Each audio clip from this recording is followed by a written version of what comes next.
Hello, everyone, and welcome in to a new edition of the Fastball Sports Network Wrestling Podcast.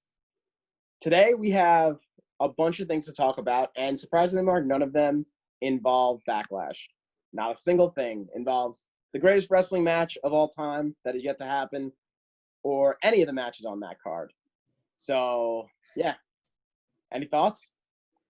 We're gonna have to just get into it. There's a lot to cover. We haven't talked about this in some time. We'll do Backlash tomorrow, another time.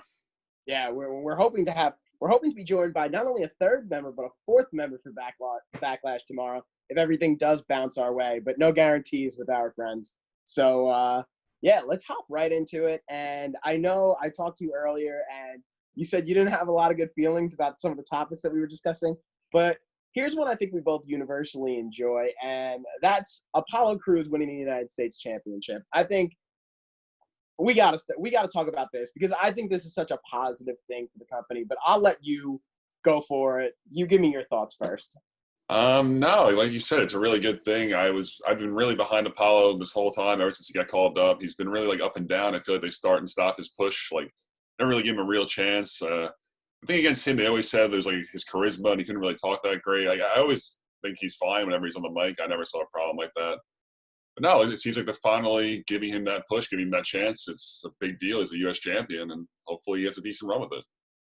Yeah, I think in Apollo's case, what I saw the other day, last Monday or 2 Mondays ago, I'm sorry, I'm confusing my dates right now. But whenever it was when he won the title, I saw somebody who could not only put on big spots, like I think we were ready for when he came up, but somebody that could wrestle a complete match. And I really think that's where Apollo has gotten just so much better. I mean, if you look at those matches against Andrade's a great wrestler. Apollo looked like an equal. He didn't look like a lesser. He looked like an equal in those match. He used his strength. He used his athleticism. He was doing big spots. He was doing great wrestling moves. So just shout out to him. That's awesome to see. Love seeing guys like that get pushed, guys that are constantly held down or, maybe called up before they're ready and then got, that chance again. It's really cool to see. And I think I know you mentioned that you said you never had a problem with him on the mic. I think he went from okay to actually the promos that he's been cutting, I thought have been really entertaining and a lot different. It's just a different vibe with him where he's just this happy, charismatic guy that got his shot. And I really like the angle that they're running with. I don't see anything wrong with it. And I think that if they find the right heel for him, they can have some really compelling storylines with him being this happy-go-lucky face. And you could, on the other hand, have this complete, devilish heel just bringing him down. I think sky's the limit for him, and who knows, maybe this is just the start of something big for him. I think this is a lot better, too, than the rumored story, because remember when he kind of seemed like he was getting a nice push with the Money in the Bank stuff, or like he might actually win the briefcase here, and then he got hurt, got written off TV by Andrade, and there were some rumors that he might turn heel, and I really wasn't into that. I was like, I don't think that will work, and he kind of just came back, and he beat Andrade, he overcame the odds and everything, and I think this is a lot better than those rumored stories. Now, he does have that rematch again with Andrade at Backlash, and I think that'll be interesting to see. We won't get into that. We'll save that for the guys tomorrow. But, yeah, great stuff with Apollo Crews. Next thing I want to move on, something not so happy. This happened actually a pretty decent amount of time ago, but we've only just got into it now because our last few shows were just prediction shows, and that is the massive cuts that are happening around or a massive cut that did happen in the WWE. Rusev, pretty much the headline of those cuts, I would say. Names like Zack Ryder, guys that have been there for a really long time. Yeah, and Mark's like personal a month ago now. What's that? This is like a month ago now. It really. Yeah, I just feel like it's something that we haven't really touched on, that we have to touch on. Good, bad. What do you think? I mean, it's sad. It's obviously sad, all these people losing their jobs. But in terms of the actual company, there's only like 2 or 3 people that is going to be like an impact on WWE that they won't have them. Rusev being one of them, and then there's a few others that off the top of my head I'm not thinking of. But we see the Revival now appearing on AEW. Yeah, but FTR. I'm sorry, they might not be going under the alias of the Revival anymore, but FTR. Yeah, so that could be something. But I don't really think the WWE cares that much. It's Rusev. Rusev could definitely come back to haunt them, though. I could see him becoming a big star somewhere else. Obviously, everyone was so in love with Rusev Day when they were doing that whole angle Yep. with Aiden English, and yeah, I mean, I think that that was a mistake for them. I think they probably should have kept Rusev around, found a way to utilize him a little bit more. But also, it's crowded at the top right now in WWE, and it's about to get more crowded, and we're going to talk about that.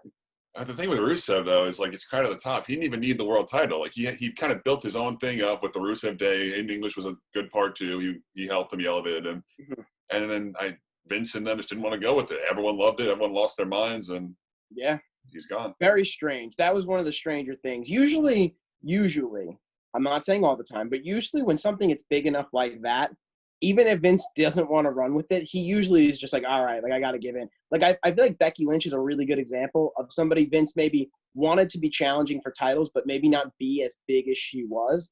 And then he was just like, oh, wow, like the fans are really reacting to her. Let's run with it. So it's really strange to see that they never really ran with that Rusev Day thing. He was at one point in time the highest merchandise seller. I think it was only a short amount of time, but even still, I mean, it's surprising to me that he didn't get more of a run. The rest of the people, though, I mean, like, obviously, we're from Long Island, so seeing Zack Ryder go, upsetting. That was our guy. Yeah. Every time they came to the Nassau Coliseum, Zack Ryder got like a U.S. title match, and he always put on a good show. Zack Ryder, great. Love Zack Ryder. I think I was most surprised by him. I think when I saw I was surprised, too. In terms of like talent. One of those guys that they were never going to cut. Yeah, like, it was like he's been here forever. Segments, if they needed it. I don't know. Yeah. Anything else on the cuts? Anybody else that you're really sad to see go?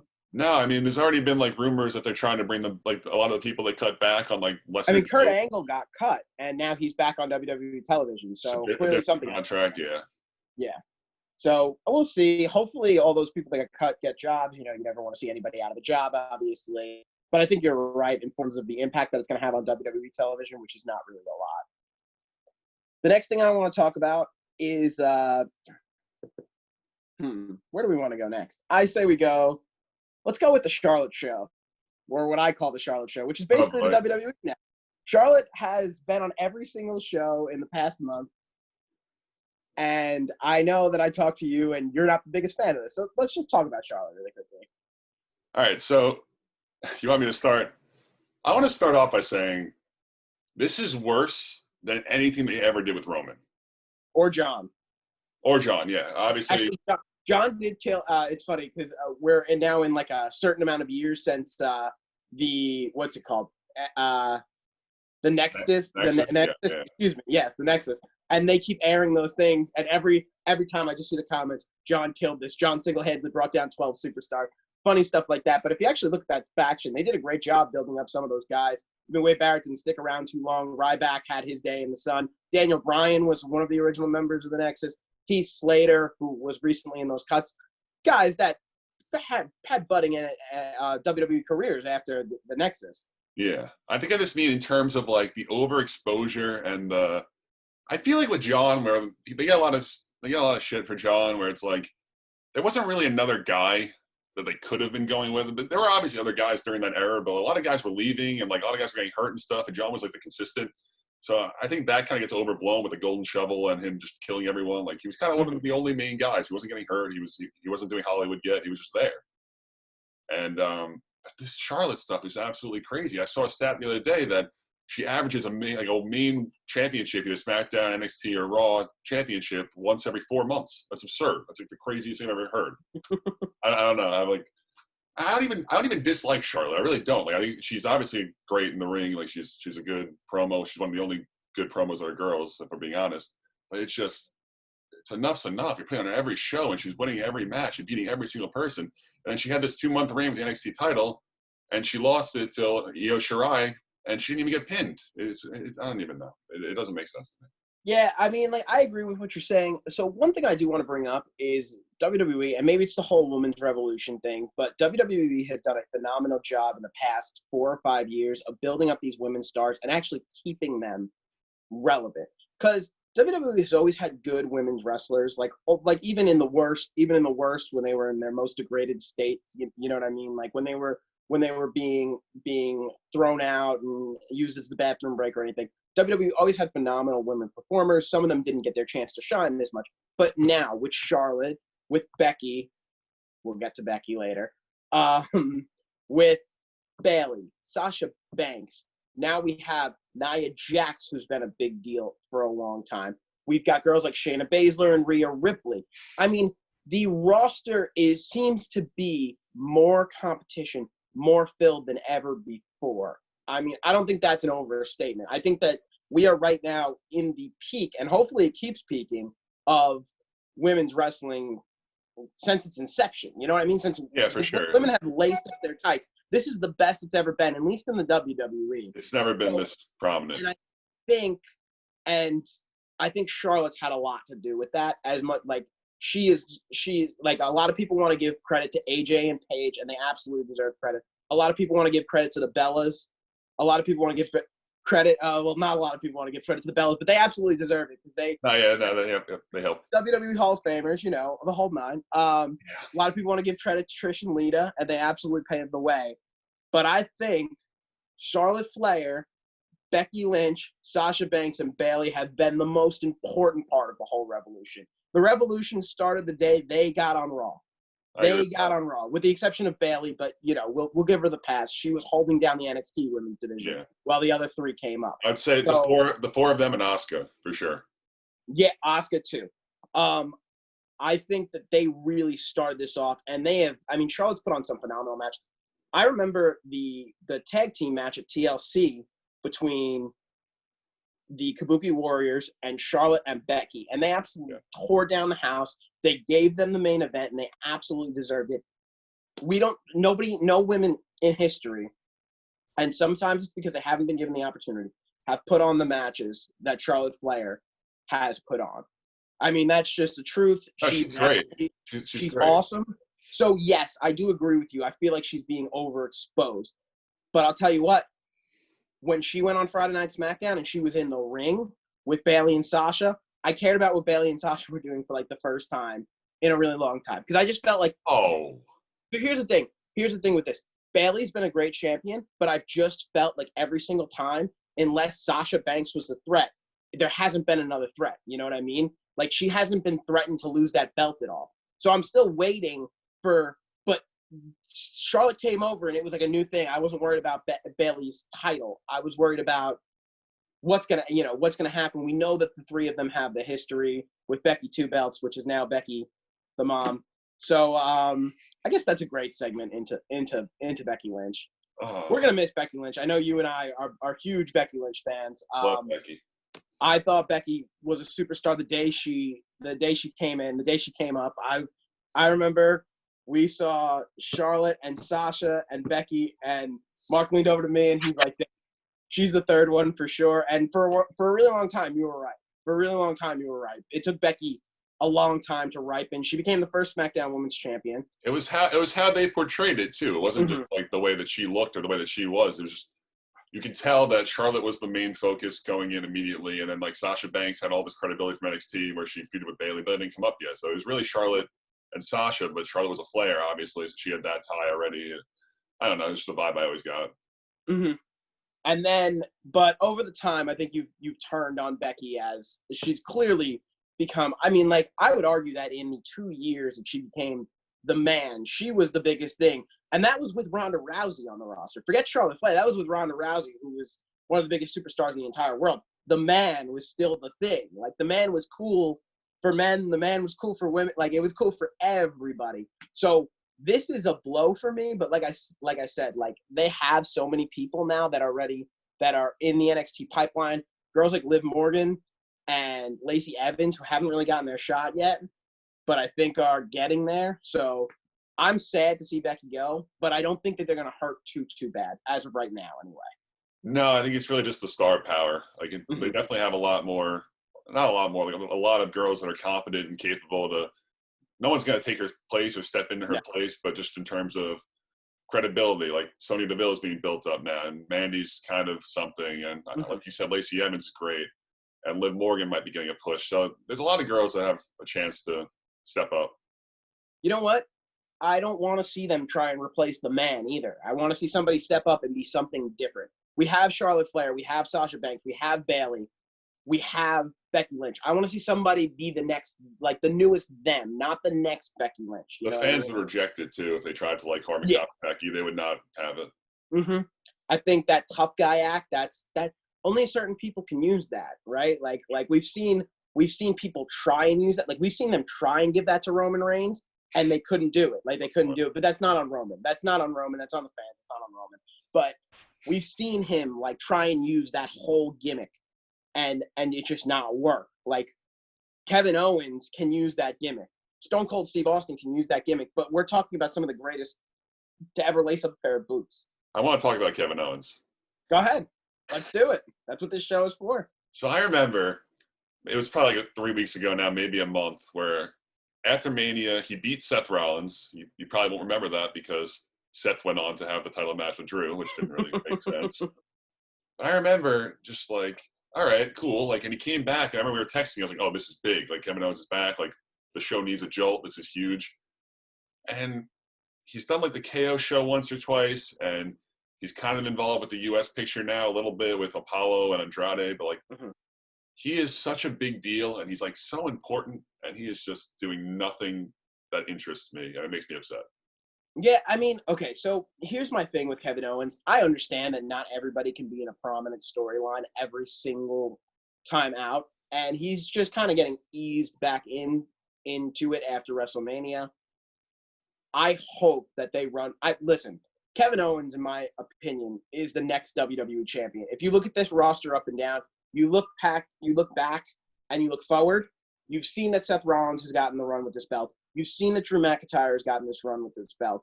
We will talk about how we feel about Bobby Lashley possibly being a champion tomorrow, but Kevin Owens to me is such a logical choice for someone that hasn't had a main title run in a minute, and just has the charisma and the ability to hold that championship with reckless abandon. Has he had a real title since Jericho?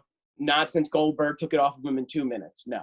Yeah. So not one of the two main ones. So yeah, KO is definitely one of those guys that I hope that they vamp up. And it's nice that he put Andrade over. I mean, it's not nice. I'm sure he was told to do it, but he put Andrade over. Andrade's got the chance to win his debut back, and I hope he doesn't. And so let's see what they have after Backlash, because Backlash is actually a pretty stacked card. We're pretty excited for it. I think. I just fear that with Kevin Owens, he's going to be in this like web with Zelina Vega and with Apollo and with Andrade and with Angel Garza for the next 3 months. It's never going to end. Okay, that's actually another perfect segue to the next person that I want to talk about, and that's Angel Garza. Angel Garza's now been up for a month. I'm convinced you didn't know, and I also didn't know. I'm not just ragging on you. You didn't know who he was before he debuted on the main roster. I had tuned into NXT the week before, and I saw him wrestle Tyler Breeze and lose to Tyler Breeze on NXT. That's the only bit I heard of him before he wrestled on the main show on Raw. And honestly, he's been great. He's been really good. Like, he's been really good. I mean, yeah, no, he's been good. He's obviously – it's the other thing where the guys like him, like, he's really talented and, like, it sounds bad to say, but I just don't really care when he's wrestling. Is that like a really mean thing to say? But it's like, I like his gimmick. I like the pretty boy thing when he's flirting with Charlie backstage. I laugh. I think it's cool. But, like, his actual match, I just don't really care. Mm-hmm. No, I can definitely see that. I feel like that they're having problems making feuds relevant right now that aren't for championships. So he's definitely falling into that. But I think he's close to that mid-card championship. I mean, they love him. They really like him. Mm-hmm. Remember I sent you the tweet that he got added to the Raw banner. He's one of like the 6 superstars on the banner. Yeah. That's crazy. Yep. Yeah. So I'm expecting things from him this year. I'm not saying like WWE champion or something like that, but he's definitely, it looks to see like they're gonna make him more like prevalent in the. And I think another interesting note is I think they dropped Austin Theory off of that Zelina Vega crew to make Angel Garza more of a spotlight, like she's going to be managing him. She's going to be managing Andrade. Andrade's great. We already know about Andrade. He doesn't need like he doesn't need to be spotlighted. But now we're gonna let Angel Garza spotlight. Do you think he's going to break off by himself? I don't know. They're So kind of starting to plant seeds, I feel like. Call me crazy, but I think Andrade can break off by himself. And I think Zelina Vega is almost better with – you know what? That's actually not fair because I'm not sure Andrade can cut a promo. Zelina Vega was great with Andrade too. So I don't know. I do think that eventually they do have to break the two of them up. Like Andrade pinned Angel Garza the other night to go to Backlash to face Apollo. So, I mean, listen – I don't know what they're going to do with him, but I'm excited for it. The next thing I want to talk about is the Tommaso Ciampa versus Randy Orton Twitter feud. Do you care? Not really. I know like a lot of the people on the internet are like all excited and jumping around, but it's just one of those things where like I just don't like what's the payoff? Who cares type of thing. Where like Randy's always like smarky and a dick on Twitter. It's funny. And obviously, Ciampa didn't like what he said. It ruffled some feathers. He was like, screw this guy. I'm going to go back at him. Randy's wife said something really weird about Ciampa. I didn't really understand what that even meant. She was like, oh, this is a guy who like takes credit for other guys' matches or something. Maybe there's like an NXT joke I don't get there. I don't know. I just don't really care. What about you? I mean, I like to see what they say. Like, I enjoy the banter back and forth. And if this were to lead to some type of match, even though I know you said that they have no plans for that, that would be cool. Like, Ciampa versus Orton, that's like two, like, cerebral guys. Like, I think that would be a really cool match. Yeah, Vince is all mad because they're, like, booking their own match, and Vince hates when people do that. Like, he got all mad when CM Punk and Seth Rollins were tweeting each other back and forth. It's his thing. Yeah, I mean, listen, I would love to see this match. I'm sure a lot of people would love to see it. If it's real, you kind of got to side with Randy Orton here, just because you're looking at Randy Orton, you're going, all right, well, you're a legend, you're a Hall of Famer, you're a 13-time champ, you're one of the greatest to ever do it. And as great as Tommaso Ciampa's been, he does not have that resume. I mean, so if Randy Orton says his match is going to be better than yours, I might believe it a little. I think I believe it a little bit, you know? I don't think it's taking sides. I think Randy just had a big comment about NXT, and Ciampa's like the quote-unquote leader of NXT, and he wanted to defend his people, and that's fine. Like you can ask Randy, he'd probably tell you, yeah, I'm a dick. What about it? Like, he was just yeah, that is true. We love Randy. He's a good dude. We do love Randy, and we're going to get into that tomorrow, and I'm pretty sure you and I are Team Randy, and the other two old heads, that's what we're going to call them. We're going to call them old heads. They're Team Edge. Edgeheads? The Edgeheads. There you go. That makes sense. We'll talk to them tomorrow. NXT as a whole, we seem to be in a strange spot with NXT right now, where now it's its own brand, but it's still developmental in terms of if you watch NXT every week, you know who's on Raw and SmackDown. But if you watch Raw and SmackDown every week, you don't necessarily know who's on NXT. It'll always be viewed as a lower. So we have Matt Riddle and Dime Dijakovic, and I'm pretty sure we know Matt Riddle's coming up. We've seen the vignettes. There have been rumblings that Dijakovic is coming up. Whether or not they're true, I'm not sure. Those are two guys that have been very, very pushed on NXT television over the last year. Dijakovic had some great stuff during the Survivor Series, where he was in War Games and he was in the men's Survivor Series match, and he put on a show in both. He's a big guy that can move around a lot, and everyone knows about shoeless Matt Riddle. So Dijakovic tweeted a picture of Seth the other day. Yes, I saw that. That would be great. I'm interested. I'm excited about that. Can you imagine like Dijakovic versus like a Braun Strowman, like two just massive human beings where Braun's just all power and Dijakovic's like jumping around the ring at 7'5", and you know Braun can like catch him. So the spots that they could do would be endless. That would be really cool. But I guess that brings me to my point. We're gonna see NXT superstars move to Raw and SmackDown, right? Like we're gonna see that. Like these NXT superstars have to know that they could be larger than life on NXT. The amount of larger than life they can go to from NXT to going to Raw or SmackDown, like, is crazy. Like you're still a bigger deal. Braun Strowman and Drew McIntyre are bigger deals than Adam Cole. And that's not me necessarily saying that Adam Cole one, isn't a big deal, or two, isn't as good of a wrestler or isn't as good as a superstar as those two. It's just the point that they're the WWE and Universal Champion, and the NXT Championship doesn't hold as much weight, at least not now, and I honestly don't think for a while. It would have to be a really long time before the NXT title was seen with that. They did a good job at Survivor Series, making NXT look super strong, but Vince isn't gonna push NXT every year. Like I'm expecting a little bit more of a fair Survivor Series, but we're still ways away from that.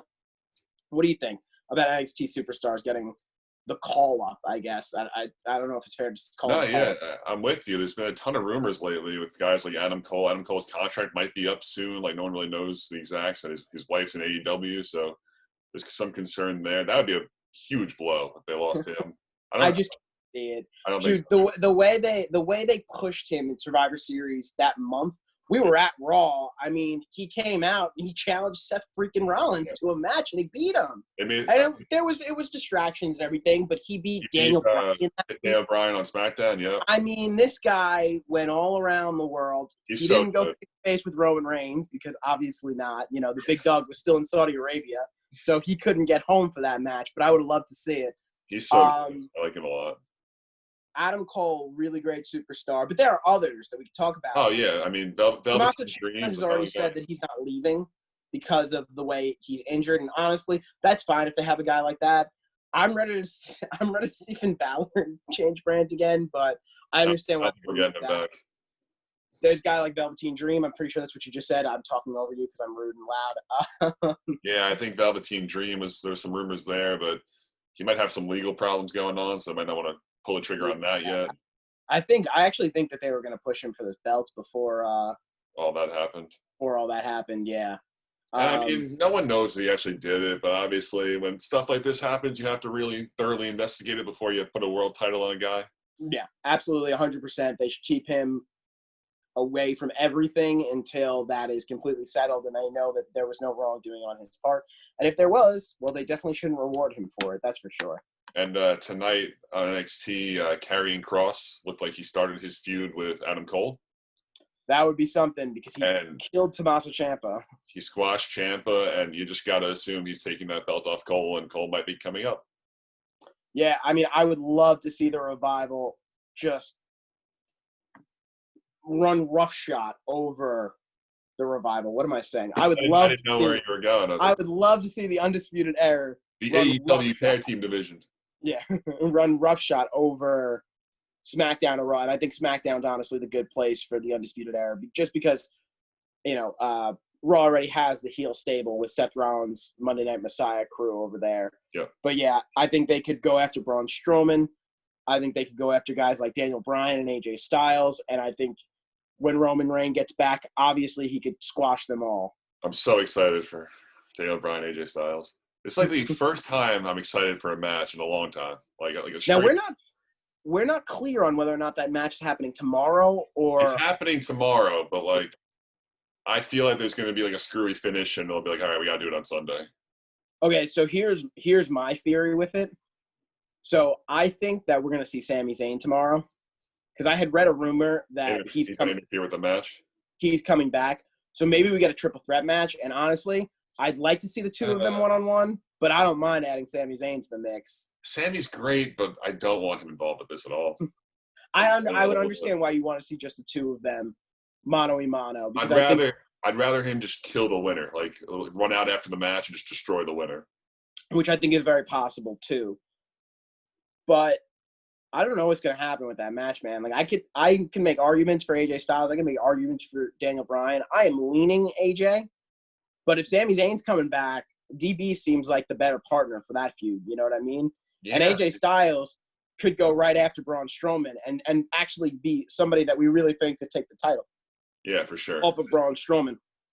I think leaving this title off of AJ Styles is actually the right move. And I think DB, Sami Zayn could be a great match. I mean, we've seen them work together before, and it's always been great. So I think I'm leaning AJ right now just because they sent him over to SmackDown, like it's the house he built. And I feel there's always like uncertainty with Daniel Bryan. Like, is he going away? Like, Bree's having this kid again? Like, is he going to take some months off or what's going on? But no, it's definitely either way. It's going to be a sick match. I'm really excited for it.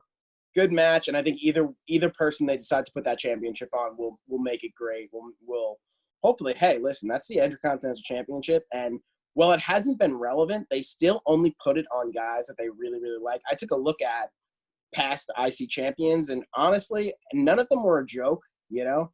Everyone's been a pretty serious guy. You think about the Shinsuke Nakamura's, the Sami Zayn's, like no jokes, no, nothing like that in terms of the IC title. I'm sure we could pick out one here and there, but for the most part, they try and do a good job of protecting that title. Well, they don't do a great job of putting it into feuds. They do a good job of putting it on the right people. I feel like SmackDown is just so much more like elevated right now, if that makes sense, in terms of you look at their mid-card picture. It's not fair because Daniel Bryan, AJ Styles are like literally two of the top 5 in the world. Like, it's not really like a fair, like, wow, they're fighting for the Intercontinental Championship. But it's just the Fiend's off TV right now, so they're using Miz and Morrison as like a filler. They're going to get squashed by Braun. But I just feel like SmackDown's like really on top of their game. Like, it's really good right now. To me, it's very strange the way Raw and SmackDown's rosters are working. It almost feels like they should be reversed right now. Because normally what SmackDown was in the past was a show for some of those younger indie talents. Yeah. Younger, uncalled up, just called up talents to really go on, put on a show. And Raw was a place for these established vets. But if you look at the landscape of Raw right now, you've got a lot of younger talents. The Apollo Cruzes, the Angel Garzas, guys that we've mentioned before. You got the tag team divisions. You got the Viking Raiders, the Street Profits. Even in the upper card, Drew McIntyre and Seth Rollins are there. Bobby Lashley is there. They're vets, but there's only so many matches those 3 can wrestle against each other. You know what I mean? Even if you throw Kevin Owens into that mix. So if you look at the 2 rosters you mentioned, AJ Styles, Daniel Bryan, fighting for the mid-card title. You've got established tag teams, Miz and Morrison, the New Day. It almost feels like the roster should be reversed right now. And I almost feel like you could get 3 better hours out of the SmackDown roster than you can with the Raw roster. You know what I mean? Like, that Raw roster would be great with 2 hours, and the SmackDown roster could do a 3-hour show. So it's just strange to me. They moved AJ Styles over. I think the whole brand should just be switched, honestly. I really do enjoy SmackDown for the 2 hours that it's on every Friday. I think it's always great. I think that's the biggest thing, though, that I feel like you're right, where if Raw was 2 hours, Raw would be great, too. It's just the 3rd hour where they put in so much filler and all these squash matches that no one cares about, and it takes you out of it, where, like, I'll tune away for, like, I don't care about this match, and I'll forget to go back. And it happens, like, more than not. And just, guys, you got to keep the people interested. You got to keep people caring. Yeah, I completely agree with what you're saying. I think that they've tried to severely overload the talent on Raw, and I guess it's worked to an extent. Like, there have been points where Raw had so much more talent than SmackDown, and it's been good for the majority of the 3 hours, but it's not worth a completely dead SmackDown. Now you have rosters that are somewhat evenly, but I think still tipped in the balance of SmackDown, especially if a healthy Roman Reigns comes back. You look at Raw and you're like, okay, they've got their big dogs, Seth Rollins. They probably wouldn't have sent over AJ, though. Right. McIntyre, Lashley, Kevin Owens, right? It's like the 4, those are the main card guys. Can you see anybody else holding a main card title in the next few months? Probably not, right? Unless Brock Lesnar comes back, probably not, right? Yeah, I guess he's technically a Raw. Raw. And you look at SmackDown and you're like, all right, well, they have Daniel Bryan, and they have AJ Styles, and they have Braun Strowman, and they have The Fiend, and when Roman Reigns gets back, and they have guys like Shinsuke Nakamura, who's held the main title. They have guys like Cesaro, who goes out there, Sami Zayn. I mean, the list of guys that Mr. Money in the Bank. What'd you say? Mr. Money in the Bank. Mr. Money in the Bank. I completely forgot about Otis. See, he's a perfect SmackDown superstar right now. Otis, a guy that they're trying to push, I think. I don't know. Maybe. That actually brings me to my next segment, and it's one that I'm sad we have to bring up here. But let's talk about Tucker for a second. And by a second, I really mean a second, because I don't think there's a lot. Now, what did I tell you when this was all starting to unravel? What did I tell you?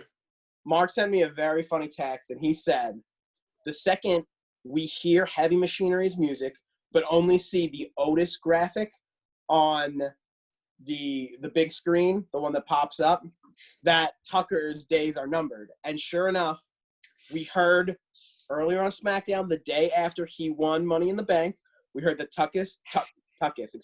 Tucker was sick with a stomach ache because of all the steaks and the weights that he does. And It's the Otis longest tagged stomach Braun ache ever. Strowman. Long behold, Otis comes out, and the graphic just reads Otis. So, poor Tucker. Am I right?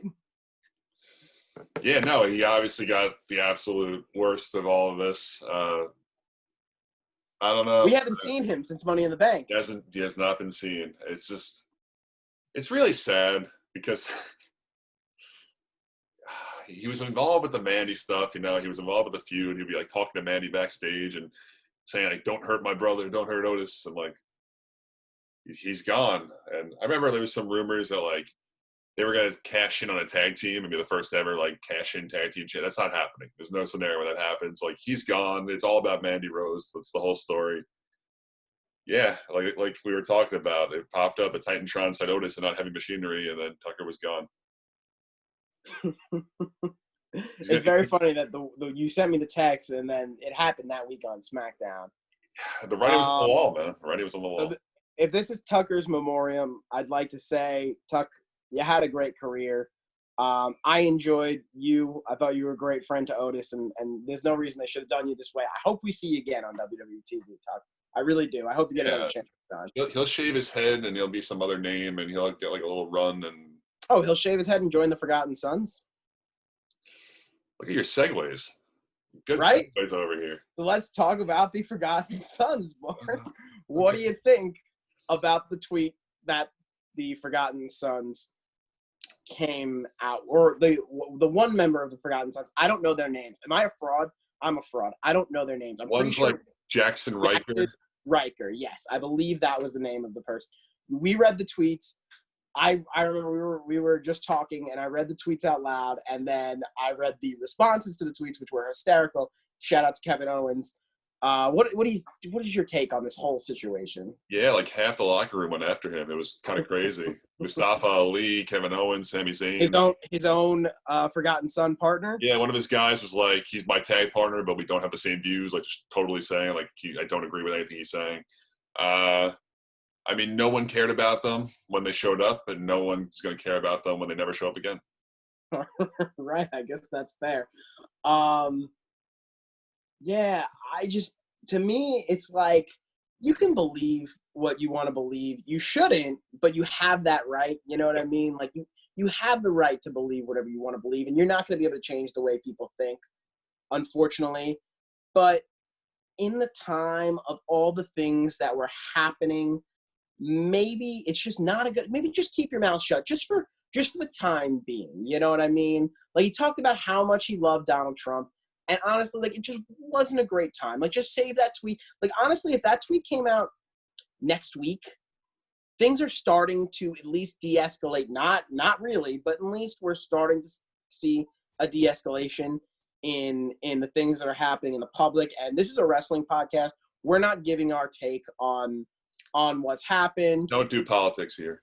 We appreciate all viewers of all colors, all races, all sexes, all sexual orientation. We're all for everybody, but we're not doing politics. You know, we like inclusive. We like everybody, but that's where our politics end. You know what I mean? Like, we're not doing politics on this show. That's not what we designed it for. That's not what either of us like to talk about. Yeah, but it was just not great timing, and like a statement like that, you know, it's gonna definitely cause problem. He knew it when he said it. Like, that's fine. It's his, like you said, it's his right.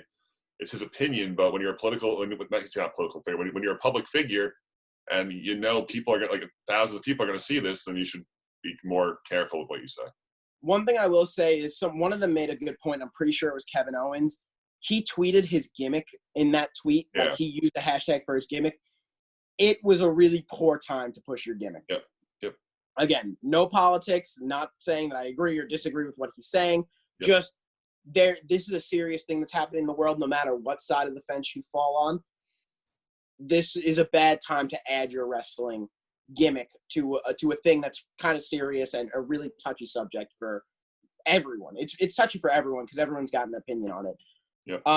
But yeah, I think that you kind of hit it on the head. If they do decide to air the vignettes, I bet if he was in the center, he's now going to be on the right or the left. That's for sure. And I don't know what he might have ruined it for not just himself, but his two partners too. I mean, they might just be two people next time we see them next. Well, that could be very possible too. Or Tucker joins the crew, and there's your third. There you go. No one noticed either. Tucker just shows up, bald. We want you in the Forgotten Sons, Tuck. There's a few other things that we have to get to.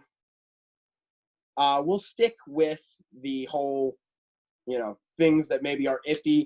The Jeff Hardy segment. Yeah. Your feelings on the Jeff Hardy segment? I thought it wasn't right. But, stuff like that, Jeff obviously had to, give the okay. He wouldn't have done it if he wasn't comfortable with it. But it just doesn't feel right, especially all these months leading up to it. They've been talking about, his triumphant return from drugs and alcohol and how he's cleaned himself up. And, by the way, his last arrest was less than a year ago, so it's kind of odd that they're so adamant about it, that he's cleaned himself up and he's great now. And to use it into a storyline where he's covered in alcohol and it's a drunk driving angle. Obviously he didn't do it. It was all a setup, but I think it's in poor taste. I didn't care for it. So I actually thought about this a lot. My first response to this were people were saying that it was tone deaf for the time because of the things that are going on with police officers. So to me, what I saw from the police officers' angles were police officers doing the right thing. You know what I mean? I made the argument that show TV isn't going to stop airing NCIS or anything about cops. I'm a big Brooklyn Nine-Nine fan, and I hope that show doesn't stop just because, they're talking about police officers. Again, we are not getting political on this show. I don't want to talk about one way or another how I feel about anything that's going on in the world. I'm just saying that particularly cops aren't going to stop being a part of society. I don't think that it's really fair to get on the WWE because there were police officers in the shot. You know what I mean? Yep. They took Jeff Hardy out in cuffs, but they weren't punching him in the face or anything like that. They cuffed him up, they put him in the back of a police car, and they brought him where they I had no problem with the police aspect of it. I'm saying that because we do have friends that were upset by this. Yeah. So that was the wrong thing to be upset about. The only angle that you could really get upset about is the drunk driving thing. And also, when I think about that is I kind of just want to see where the story goes. You know what I mean? If he can turn this into a real triumph, maybe he could actually become a real hero for somebody that is, down in their luck, possibly abusing drugs or alcohol, not having, but is a huge WWE fan and can look at Jeff Hardy and be like, all right, well, like you said, his last arrest was a year ago, less than a year ago, but look at him. He's cleaned himself up, and now he's Intercontinental Champion. Now he's WWE Champion. So my hope is that they take the responsibility of this platform and they actually use it for good. Use it, do the right thing with it. That's all I want to see. I want to see them do the right thing with it. Now, you've already established that you can't go backwards now. So do the right thing with it. Make him this hero. And show me why he's this hero. Show me why he's this face that I should love and give a second chance to and really run. We'll always love Jeff Hardy no matter what, though. We will. That's true. We will. He's put his body on the line for our entertainment so many times. It's hard to not love him, but he does make dumb mistakes, and there's no way around that. I don't like that. Obviously, like I said again, he has to green light everything. They wouldn't be doing this if he wasn't comfortable with it, but Sheamus calls him a junkie in promos, and Baron Corbin's talking down to him, and I get it. It's their heels, their build. It's just I don't like when they blend the real life Jeff Hardy, who obviously is or was an addict and alcoholic. It's we don't have to keep pounding this home. It's one thing, but once in a while, it's been every promo. And we'll see how far they take it. Hopefully, this is all done by the end of the summer. I'm seeing some type of a conclusion at SummerSlam for this whole he's a junkie thing. Blah blah blah. Hopefully, like I said, that can conclude and we could just get on to Jeff Hardy being one of the better wrestlers we've seen in the last 20 years because that's the God's honest truth. You want to talk about a guy who just is not afraid of anything, you start the mark starts with Jeff Hardy. Yep. You want to talk about big spots, it starts with Jeff Hardy, and I think we can all appreciate him for that. So, yeah, I agree with what you're saying. The next thing we will transfer over to something a little bit more lighthearted, and that is congratulations to our new women's tag team champions, Sasha Banks and Bayley. How do you feel about Sasha Banks and Bayley grabbing the titles, becoming a 2-time SmackDown Women's Championship tag team? Does that make any sense? Sorry. No, yeah, I followed you. Yeah, this was really surprising. I remember I was watching, and I was just like, there was a couple of like false finishes toward the end where it looked like Nikki Cross was going to win, and then Sasha was going to win. They're going back and forth, and I was like, all right, like Nikki Cross is going to win, they're going to retain. And then they didn't. Sasha did like a crucifix pin. She got her 1, 2, 3. They showed Alexa's face. She was shocked. I was pretty surprised. I actually like this a lot. Where like a lot of people I feel like they don't need those tag titles. Like they're very established already. But I think this is going to do a really good job continuing whatever weird feud they have until eventually Sasha just cracks and attacks her. I think this is going to keep that going. And they might actually drop it on Sunday. I don't think they will drop it this quickly, but they could drop it on Sunday. I think it'll work. So this does a few things for me. Number one, I think this more than anything elevates those tag team titles. Because as much as I've actually come to appreciate Nikki Cross, Alexa Bliss was the clear number one A+ superstar on that team. Yep. And Nikki Cross, again, as much as I've come to appreciate her in ring, she even put on a great freaking promo against the Iconics, great stuff. She's still not at that level that Sasha Banks and Bayley's at, that her partner Alexa Bliss is at. So what this does to me is this elevates those tag team titles into a little bit more relevancy.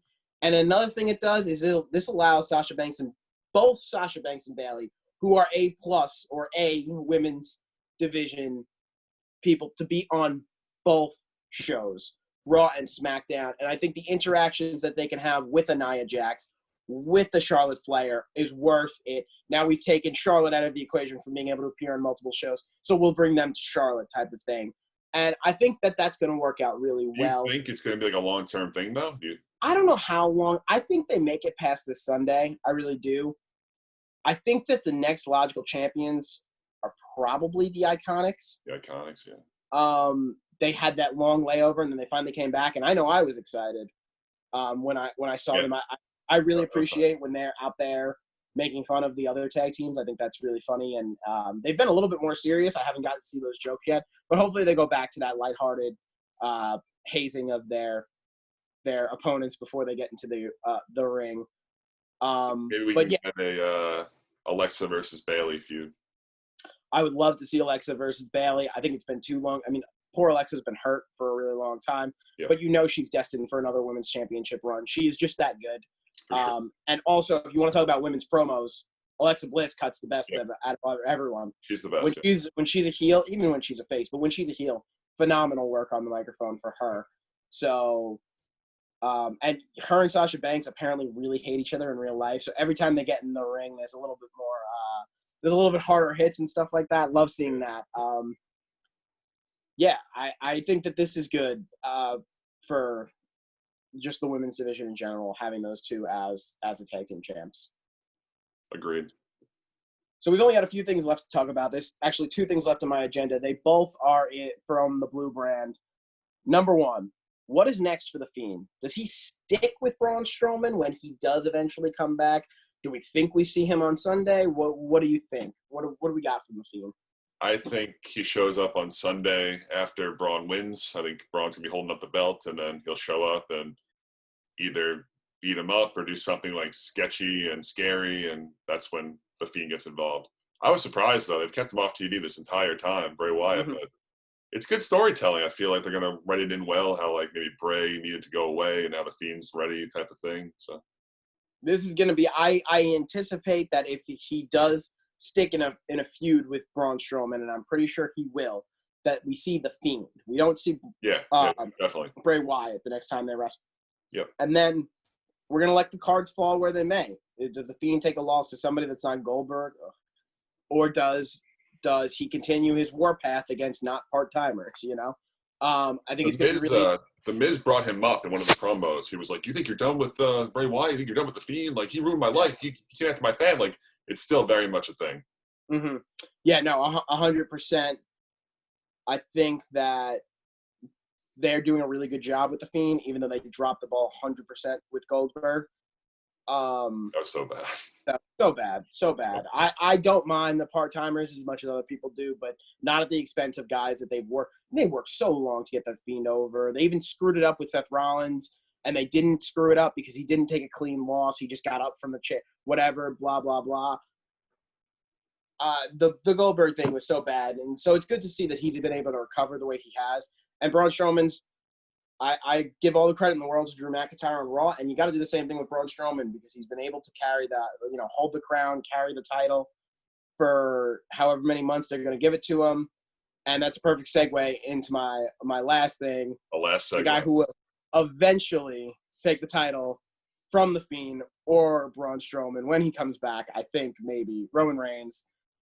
What's the deal with Roman Reigns? Are we getting Roman Reigns back? I think we got to be getting to that time, right? Like we got to be closer to Roman Reigns coming back than we are to not have seen him from the middle of March, right? Yeah, I mean, it's anyone's guess. I hope you're right. But I remember he came out and said that it was more about his newborn children than about his leukemia, which, yeah, I mean, now we're like 3 months into them being kids. He seems comfortable. He seems happy that he's at home with them. They might wait until there's a live crowd to pull him back, which could be in the summer maybe, we hope. There's so much uncertainty. I really can't give a prediction. I feel like they wouldn't have sent over AJ if he was close.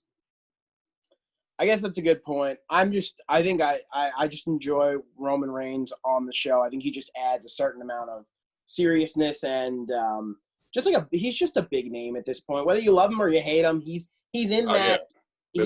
There's an aura to him. There's an aura to him that when he's out there, it's a bigger deal. It's more important. At this point, whether you're a fan of him or not, and I think he's grown a lot more fans over the last few years. I think people have come around to respect the matches that he puts on. He's a big guy that moves around very, very well.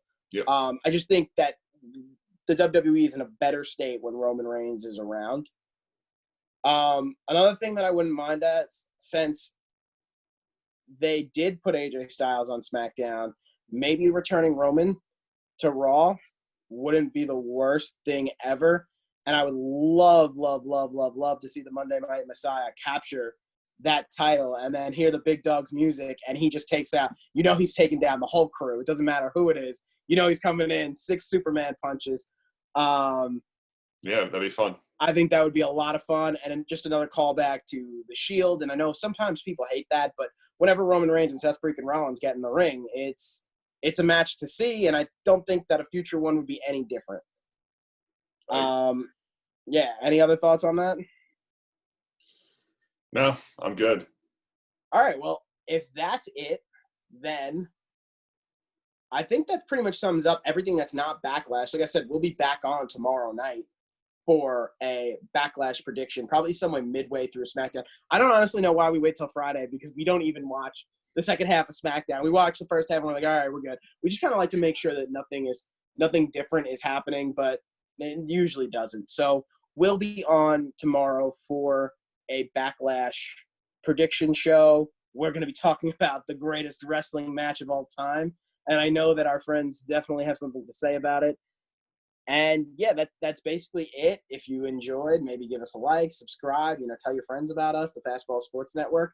And if you're a big fan of MLB The Show, Mark's got a World Series video, which he made World Series, which is now last year's World Series video. So you're going to have to do it again, big guy, because putting that you're going to have to do it again because, listen, the people don't want to see you getting last year's World Series. They want to see you getting this year's World Series. So yeah.